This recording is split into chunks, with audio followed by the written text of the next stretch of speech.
ఆయనకి ఈయనకి నక్కకి నాగలోకానికి ఉన్న తేడా ఉంది. చంద్రబాబు గారికి జగన్మోహన్ రెడ్డి గారికి నక్కకి నాగలోకానికి ఉన్న తేడా ఉంది. అది. మరేంటి ఇప్పుడు మాట్లాడుతూ కూడా 20,00,000 ఉద్యోగాలు వచ్చినాయి రాష్ట్రంలో కూడా అని చెప్పి 20,00,000 ఉద్యోగాలు తీసుకొస్తామని చెప్పి చంద్రబాబు మన లోకేష్ గారు చెప్పాడు. ఏమన్నా అమలవుతుందా? నిరుద్యోగ ఉద్యోగ నిరుద్యోగ వృత్తి ఉంటే రోడ్ల మీదకి ఎందుకు ఈ సమ్మెలు చేస్తారు? ఉన్నుద్యోగాలకే దిక్కు లేదు. ఏ డిపార్ట్మెంట్లో అయినా చూడండి, అసలు వాళ్ళ బాధలు వర్ణాతీతం. ఏడుపే తక్కువ వాళ్ళకి. ఉద్యోగం ఎందుకు చేస్తున్నాం అని కొంతమంది బాధపడే పరిస్థితి ఈ రోజున.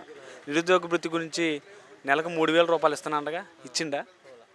ఇవ్వకపోగా ఉద్యోగాలు చేసేవాళ్ళు బెల్ట్ షాపుల్లో కావచ్చు, ఇసుక కావచ్చు, ఉద్యోగాల్ని ఆయన వాలంటీర్ వ్యవస్థ కావచ్చు, ఏ వ్యవస్థ అయినా చూసుకోండి, ఉద్యోగాలు క్రియేట్ చేసింది జగన్మోహన్ రెడ్డి గారు. 2,00,000 ఉద్యోగాలు ఇచ్చింది జగన్మోహన్ రెడ్డి గారు.